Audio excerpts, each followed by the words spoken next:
Coast guard മുൻ director general doctor Prabhakaran പലേരിയും ഈ ചർച്ചയിൽ പങ്കെടുക്കുന്നു. അദ്ദേഹത്തെ കൂടി സ്വാഗതം ചെയ്യുകയാണ്. ശ്രീ പ്രഭാകരൻ പലേരി, താങ്കൾ 1971 ഈ യുദ്ധത്തിൽ പങ്കെടുത്ത ഒരാൾ കൂടിയാണ്. കൂടുതൽ അനുഭവങ്ങൾ താങ്കൾക്ക് പങ്കുവയ്ക്കാനുണ്ട്.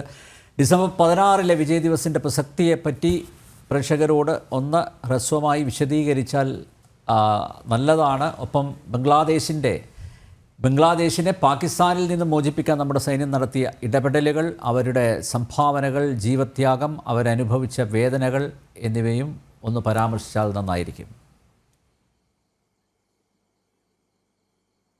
ഇവിടെ സംസാരിക്കുമ്പോൾ ഞാൻ എപ്പോഴും മുൻകൂട്ടി പറയാറുള്ളതാണ്, ഇത് എൻ്റെ മാത്രം അഭിപ്രായമാണ്. അതിന് കാരണം എൻ്റെ എക്സ്പീരിയൻസും ഞാൻ പഠിച്ചതും ഗവേഷണം നടത്തിയതും പഠിപ്പിച്ചതുമൊക്കെ കൂടെയുള്ള ഒരു സംഭവമാണിത്. ഈ ലോകത്തിൽ നടന്നിട്ടുള്ള എല്ലാ യുദ്ധങ്ങളിലും വെച്ചിട്ടൊരു 3 യുദ്ധമാണ് എനിക്ക് പ്രത്യേകമായിട്ട് ഞാൻ പഠിച്ചുകൊണ്ടിരിക്കുന്നതും ഒരു പക്ഷേ അതിനെപ്പറ്റി എഴുതുകയും ചെയ്യാൻ പോകുന്നത്. നാവികസേനയിൽ ചേർന്ന് 2.5 വർഷത്തെ പരിശീലനം കഴിഞ്ഞ് എനിക്ക് ആദ്യം കിട്ടിയ ജോലിയായിരുന്നു ഈ യുദ്ധം. അതെനിക്ക് വളരെ സന്തോഷം തന്നു. കാരണം നമ്മളൊക്കെ പണ്ട് ചെറുപ്പത്തിൽ ഇതൊക്കെ കാണും, കേൾക്കും, പക്ഷേ ചെയ്യാൻ സാധിച്ചിട്ടില്ല. ആ യുദ്ധം 14 ദിവസമാണ് ഞങ്ങൾ ചെയ്തത്.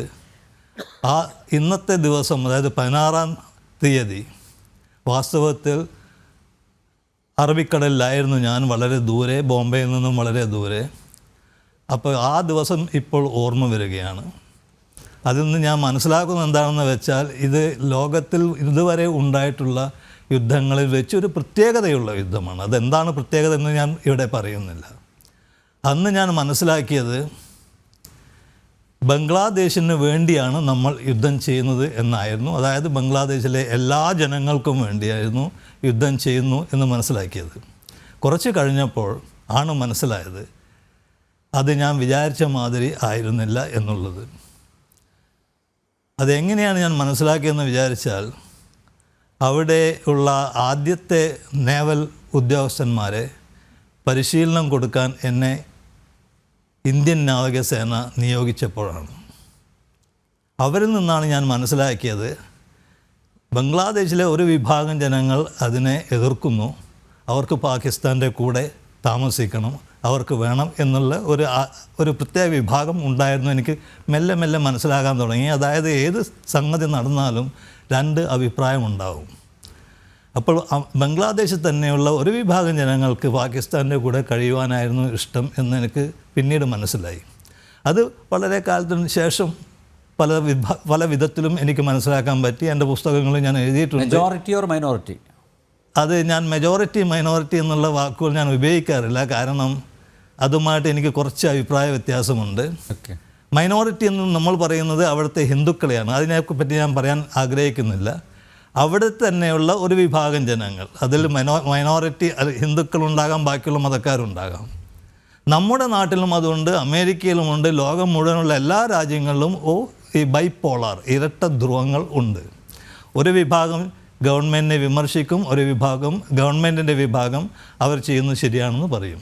അപ്പോൾ ഞാൻ ആദ്യം വിചാരിച്ചത് ബംഗ്ലാദേശിലെ ഓരോ വ്യക്തിക്കും ഇന്ത്യ ഇടപെട്ടിട്ട് പാകിസ്ഥാനിൽ നിന്ന് മാറി നിൽക്കണം എന്നുള്ളൊരാഗ്രഹം ഉണ്ടായിരുന്നു എന്നാണ് ഞാൻ വിചാരിച്ചത്. അതല്ല എന്ന് എനിക്ക് മനസ്സിലായത് ഞാൻ ഈ നാവിക ഉദ്യോഗസ്ഥന്മാരെ പരിശീലനം കൊടുക്കുമ്പോഴാണ്. അത് എങ്ങനെയാണ് എനിക്ക് മനസ്സിലാക്കാൻ സാധിച്ചതെന്ന് ഞാൻ പറയുന്നില്ല. അതൊക്കെ ഒരുപാട് ഒരു ക്ലാസ് റൂമിൽ എനിക്ക് പറയാൻ പറ്റുകയുള്ളൂ. പിന്നീട് മെല്ലെ മെല്ലെ മനസ്സിലായി. ഇപ്പോൾ നടന്നിട്ടുള്ള സംഭവം അത് കാരണം ഒരു വലിയ സംഭവമായിട്ട് ഞാൻ കാണുന്നില്ല. ഇത് സാധാരണ നടന്നു പോകുന്ന സംഭവമാണ് എന്ന് ഞാൻ പറയും. അത് കുറച്ചുകൂടെ കഴിഞ്ഞാൽ ബംഗ്ലാദേശിന് നമ്മുടെ സഹായത്തോടു കൂടെ മാത്രമേ രാഷ്ട്രീയ തലത്തിൽ ജിയോ സ്ട്രാറ്റജിക്കായിട്ട്, നയതന്ത്രപരമായിട്ട് അവർക്ക് ഒരു ബാലൻസ് കിട്ടാൻ സാധ്യതയുള്ളൂ. അത് അവർക്കും അറിയാം. അടുത്ത ഇലക്ഷൻ അവർക്ക് വരാൻ പോകുന്നത് 2026 ഒരു പക്ഷേ ജനുവരിയിലോ ഫെബ്രുവരിയിലോ ആയിരിക്കാം. അതെനിക്കറിയില്ല. കാരണം അത്രയും നീണ്ടുപോകും. ഒന്ന് സെറ്റിലാവാൻ അവർക്കൊന്ന് ഒരുതരം ബാലൻസ് കിട്ടാനുണ്ട്. അവരെ ആരാണോ നയിക്കുന്നത് പുറത്തു നിന്ന്, അവരുടെയൊക്കെ സമ്മതമൊക്കെ മനസ്സിലാക്കിയിട്ട് വേണം അവർക്ക് ചെയ്യാൻ. അപ്പോൾ ഈ ആരാണോ ഇവരെ നയിക്കുന്നതെന്ന് ചോദിച്ചാൽ അത് എല്ലാ രാഷ്ട്രങ്ങളിലും അതുണ്ട്. ഇപ്പോൾ സിറിയയിൽ പലതും നടന്നു, ശ്രീലങ്കയിൽ പലതും നടന്നു, മാൽഡീവ്സ് പലതും നടന്നു. ഉക്രൈനിൽ നടന്നുകൊണ്ടിരിക്കുന്നു. പക്ഷേ ഇതൊക്കെ ഒരു യുദ്ധമാണെന്ന് ഞാൻ പറയില്ല ഇപ്പോൾ നടക്കുന്നത്. കാരണം അന്ന് നമ്മൾ ചെയ്തത് യുദ്ധമായിരുന്നു. 1971 നടന്നത് ഒരു യുദ്ധമായിരുന്നു. അതും ഒരു പ്രത്യേക തരത്തിലുള്ള യുദ്ധം. അതിൽ നമുക്ക് നമ്മുടെ സ്വഭാവം കാണിക്കാൻ സാധിച്ചു. ഞാനിപ്പോൾ എന്താ പറയാൻ പോകുന്നതെന്ന് വെച്ചാൽ, ഇന്ത്യയുടെ മാതിരി ഒരു സൈനിക രീതി ലോകത്തെവിടെയുമില്ല. ഇന്ത്യയിലെ സൈനികർ വാസ്തവത്തിൽ ഭാരതത്തിന് വേണ്ടി പ്രവർത്തിക്കുന്നവരാണ്, ദേശത്തിന് വേണ്ടി യുദ്ധം ചെയ്യുന്നവരാണ്. പല രാജ്യങ്ങളിലും സൈനികർ യുദ്ധം ചെയ്യുന്നത് ദേശത്തിന് വേണ്ടി ആയിരിക്കണമെന്നില്ല. ഇത് ആണ് നമ്മൾ മനസ്സിലാക്കേണ്ട ഒരു സംഗതി. അങ്ങനെയാണെങ്കിൽ ആരാണ് ഏത് സ്ഥലത്താണ് യുദ്ധം ചെയ്യുന്നത്? രണ്ടാമത്, യുദ്ധം എന്ന് പറയുന്നത് വാസ്തവത്തിൽ സംഘർഷത്തിൻ്റെ ഏറ്റവും മൂർച്ചയേറിയൊരു ഭാഗമാണ്, മനുഷ്യന് നിയന്ത്രിക്കാൻ പറ്റാത്തൊരു ഭാഗം. അതിനെ ഞാൻ ബയോളജിക്കലായിട്ട് പറയുകയാണെങ്കിൽ ഹ്യൂമൻ സിസ്റ്റം എന്ന് പറയുന്ന മനുഷ്യ സംസ്ഥത, ആ സിസ്റ്റത്തിൻ്റെ ഒരു ക്രോമോസോമായിട്ട് നമ്മൾ എടുക്കുകയാണെങ്കിൽ അതിൻ്റെ അവസാനത്തെ കണ്ണിയ ടെലോമിയറാണ് യുദ്ധം. അവിടെ എത്തിക്കഴിഞ്ഞാൽ അത് വരണ്ടു പോകുമ്പോൾ നമുക്കൊന്നും ചെയ്യാൻ പറ്റില്ല. പൊളിറ്റിക്കൽ സയൻസിൽ പറയുന്നത് നമ്മുടെ നയതന്ത്ര ബന്ധങ്ങൾ ഒന്നും ചെയ്യാൻ പറ്റാതിരിക്കുമ്പോഴാണ് നമ്മൾ യുദ്ധത്തിലേക്ക് പോവുക എന്നുള്ളതാണ്. അതൊക്കെ പഴയ തിയറിയാണ്. അപ്പോൾ ഇപ്പോൾ ലോകത്തിൽ യുദ്ധങ്ങളൊന്നും നടക്കുന്നില്ല, ഇപ്പോൾ നടക്കുന്ന സംഘർഷങ്ങൾ മാത്രമാണ്. അതുമാതിരി നമ്മൾ 1971 ഇന്ത്യ പാകിസ്ഥാൻ യുദ്ധത്തെ കാണരുത്. ഒരു രാഷ്ട്രം നമ്മൾ ഉണ്ടാക്കിയെന്ന് പറയുന്നതല്ല, ഒരു രാഷ്ട്രം നമ്മൾ സൃഷ്ടിച്ചെന്ന് അതിൻ്റെ ഒരു ഭാഗമായിട്ടാണ്, ആ യുദ്ധത്തിൻ്റെ ഒരു ഭാഗമായിട്ടാണ് നമ്മൾ ഒരു രാഷ്ട്രം ഉടലെടുത്തത്. അതാണ് ബംഗ്ലാദേശ് എന്ന് നമ്മൾ പറയുന്നത്. പക്ഷേ അവിടെയും ഒരു വിഭാഗത്തിന് ഇത് ഇഷ്ടമല്ല. അത് മുജീബുർ റഹ്മാനെ വധിച്ചപ്പോൾ തന്നെ നമുക്ക് മനസ്സിലായതാണ്. അങ്ങനെ പല സംഗതികൾ കൊണ്ടും എനിക്ക് ഈ 53 വർഷം കഴിഞ്ഞു. ഈ 53 വർഷങ്ങൾക്ക് ശേഷമാണ് ഞാൻ ഇതിനെപ്പറ്റി പറയുന്നത്. അന്ന് ഞാൻ പറഞ്ഞതല്ല, എനിക്ക് അതിൻ്റെ ഡയറി മുഴുവനും എൻ്റെ കയ്യിലുണ്ട്. ആ യുദ്ധം വാസ്തവത്തിൽ 1 കൊല്ലം 1.5 കൊല്ലത്തോളം നമ്മൾ അത് ചെയ്തിട്ടുണ്ട്. ഒരുപാട് ഇന്ത്യൻ പട്ടാളക്കാർ അതിനു മുമ്പ് തന്നെ മരിച്ചിട്ടുമുണ്ട് ബംഗ്ലാദേശിൽ. അതൊക്കെ നമ്മൾ മനസ്സിലാക്കേണ്ട ഒരു സംഗതിയാണ്. ഇതൊന്നും ഇപ്പോൾ രഹസ്യമായിട്ട് കാണരുത്. ഇതാണ് അതിൻ്റെ യുദ്ധം. പക്ഷേ ഇതിൻ്റെ യാഥാർത്ഥ്യം ഇതാണ്. ലോകത്തിൽ ഇതുപോലെയുള്ള സംഭവങ്ങൾ നടന്നുകൊണ്ടിരിക്കും. ഒരു രാഷ്ട്രം വേറൊരു രാഷ്ട്രത്തിനെ എതിർക്കാൻ തുടങ്ങും, പിന്നീട് സുഹൃത്തുക്കളായി മാറും. ഈ സൗഹൃദം, എതിർപ്പ് എന്നൊക്കെ നമ്മൾ പറയുന്നത് സാധാരണ മനുഷ്യരിലാണ്. ഒരു രാഷ്ട്രത്തെ സംബന്ധിച്ചിടത്തോളം അതിലുള്ള മനുഷ്യർ ചെയ്യുന്നത് ഇതുമാതിരി അല്ല വാസ്തവത്തിൽ. അപ്പോൾ എന്താണ് സംഭവിക്കാൻ പോവുക? ഇപ്പം അതിനെപ്പറ്റി ചോദ്യങ്ങൾ കൂടുതൽ വരുമ്പോൾ മാത്രമേ എനിക്ക് പറയാൻ സാധിക്കുകയുള്ളൂ. അല്ല സാർ, എന്തായാലും ബംഗ്ലാദേശ് രൂപീകരിക്കുന്നതിൽ ഭാരതത്തിൻ്റെ പങ്ക് അത് നമുക്ക് തള്ളിക്കളയാവുന്നതല്ല അല്ലേ? അതിലിപ്പോൾ ഞാൻ പറയുന്നത് എന്താണെന്ന് വെച്ചാൽ, ഇതിനെപ്പറ്റി ഒരു അംബാസഡർ ഒരു പ്രധാനപ്പെട്ട ഒരു പുസ്തകം എഴുതിയിട്ടുണ്ട്. അമേരിക്കയും ഇന്ത്യയും അതിനെപ്പറ്റി എഴുതി Dennis Kux, ambassador Dennis Kux എന്ന് പറയുന്നൊരു വ്യക്തിയാണ്.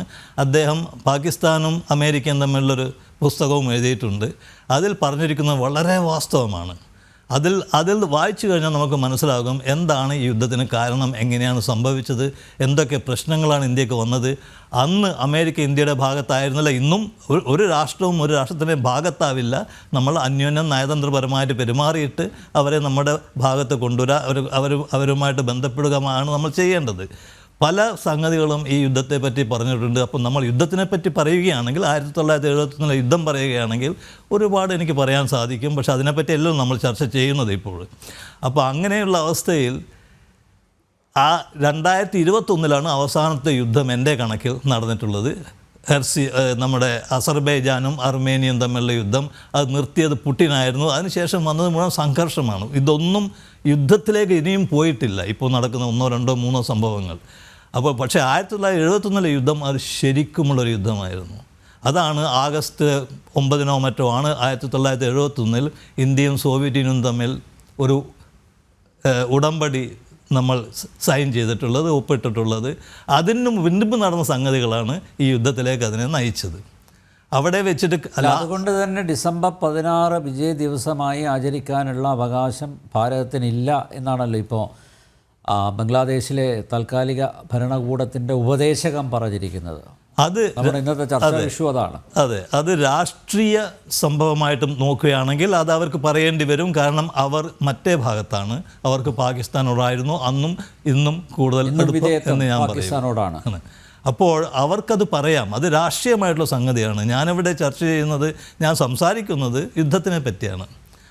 യുദ്ധം എങ്ങനെയാണ് സംഭവിച്ചത്, അതെങ്ങനെയാണ് നടന്നത് എന്നുള്ളതും, അതും ഞാൻ നേരത്തെ പറഞ്ഞ മാതിരി 3 യുദ്ധങ്ങളിൽ വെച്ച് എനിക്ക് ഏറ്റവും ഇഷ്ടപ്പെട്ട യുദ്ധങ്ങളാണ്. അതായത് ഒരു അധ്യാപകന് പറ്റിയ രീതിയിലുള്ള യുദ്ധത്തെപ്പറ്റി എങ്ങനെ ബാക്കിയുള്ളവർക്ക് പറഞ്ഞു കൊടുക്കാൻ സാധിക്കും, അതിൽ കൂടെ ആ യുദ്ധം ചെയ്യുന്ന രാജ്യത്തിൻ്റെ മനസ്ഥിതി, സൈക്കോളജി, മനഃശാസ്ത്രം എങ്ങനെ മനസ്സിലാക്കാൻ പറ്റുമെന്നാണ് എനിക്ക് ഇപ്പോൾ പറയാൻ സാധിക്കുക.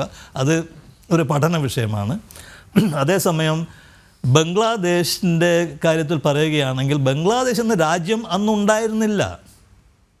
അത് മനസ്സിലാക്കേണ്ട ആവശ്യമുണ്ട്. ബംഗ്ലാദേശ് വന്നത് ഈ 16-ാം തീയതിയാണ്, 1971 16-ാം തീയതിക്ക് ശേഷമാണ് ബംഗ്ലാദേശ് ഉണ്ടായത്. അപ്പോൾ ബംഗ്ലാദേശ് ഈ യുദ്ധം ചെയ്തിട്ടില്ല. വാസ്തവത്തിൽ ബംഗ്ലാദേശിൻ്റെ പട്ടാളക്കാരും സൈനികരും ഒക്കെ നമ്മൾ നോക്കുമ്പോൾ ആദ്യത്തെ നേവൽ ഓഫീസേഴ്സിനെ ട്രെയിൻ ചെയ്തത് ഞാനാണ്. അത് 2 വർഷത്തിന് ശേഷം, നാവികസേന ഉണ്ടായത് 2-3 വർഷത്തിന് ശേഷമാണ്. അത് ട്രെയിൻ ചെയ്തിട്ടുള്ള ഉദ്യോഗസ്ഥന്മാരൊക്കെ പാകിസ്ഥാൻ മുങ്ങിക്കപ്പലായ ഖാസിയിൽ നിന്ന് ഒളിച്ചോടിപ്പോയ അല്ലെങ്കിൽ മ്യൂട്ടിന് നടത്തിപ്പോയവരാണ്. ജർമ്മനിയിൽ അവർക്ക് വെടികൊണ്ട് അവിടെ പോയി റെഡ് ക്രോസ് അവരെ നോക്കി, അവരെയാണ് നമുക്ക് ഇന്ത്യൻ നാവികസേനയുടെ ട്രെയിനിങ് സെൻറ്ററിലേക്ക് അയച്ചത്. ആ സമയത്താണ് എന്നെ വിളിച്ചിട്ട് അവരെ ട്രെയിൻ ചെയ്യാൻ പറയുന്നതും. കാരണം ഞാനിതിൽ പങ്കെടുത്തിട്ടുണ്ട്. അവിടെ വെച്ചാണ് എനിക്ക് മനസ്സിലാവുന്നത് എല്ലാം ശരിയായിട്ടല്ല നടക്കുന്നത്. ഒരു വിഭാഗം ബംഗ്ലാദേശികൾക്ക് പാകിസ്ഥാൻ തന്നെയാണ് കൂടുതൽ അടുപ്പം എന്ന് ഞാൻ മനസ്സിലാക്കിയത്. ഇവിടെ ഞാൻ കൊണ്ടുവരുന്നത് രാഷ്ട്രീയമോ മതമോ അല്ല, കാരണം രാഷ്ട്രത്തിനെ പറ്റിയുള്ള സംഗതിയാണ്, ഒരു ദേശത്തിനെ പറ്റിയുള്ള സംഗതിയാണ്. So it was a battle between India and Pakistan. അതെ, ഇന്ത്യയും പാകിസ്ഥാനും തമ്മിലുള്ള യുദ്ധമായിരുന്നു. അതിൽ ഇന്ത്യൻ സൈനികർ ഇന്ത്യക്ക് വേണ്ടിയാണ് യുദ്ധം ചെയ്തത്, പാകിസ്ഥാൻ സൈനികർ പാകിസ്ഥാന് വേണ്ടിയാണ് യുദ്ധം ചെയ്തത്. ഇത് ഞാൻ പറയുന്നത് എന്താണെന്ന് വെച്ചാൽ, പല സ്ഥലത്തും ഉള്ള സൈനികർ ഒരു വ്യക്തിക്ക് വേണ്ടിയിട്ടോ രാജാവിന് വേണ്ടിയിട്ടോ ഒരു പാർട്ടിക്ക് വേണ്ടിയിട്ടോ ഒരു പ്രത്യേക സിദ്ധാന്തത്തിന് വേണ്ടിയിട്ടോ യുദ്ധം ചെയ്യും. പക്ഷേ ഇന്ത്യൻ സൈനികർ ഇതുവരെ ഇന്ത്യക്ക് വേണ്ടി, ഭാരതത്തിന് വേണ്ടി മാത്രമേ യുദ്ധം ചെയ്തിട്ടുള്ളൂ.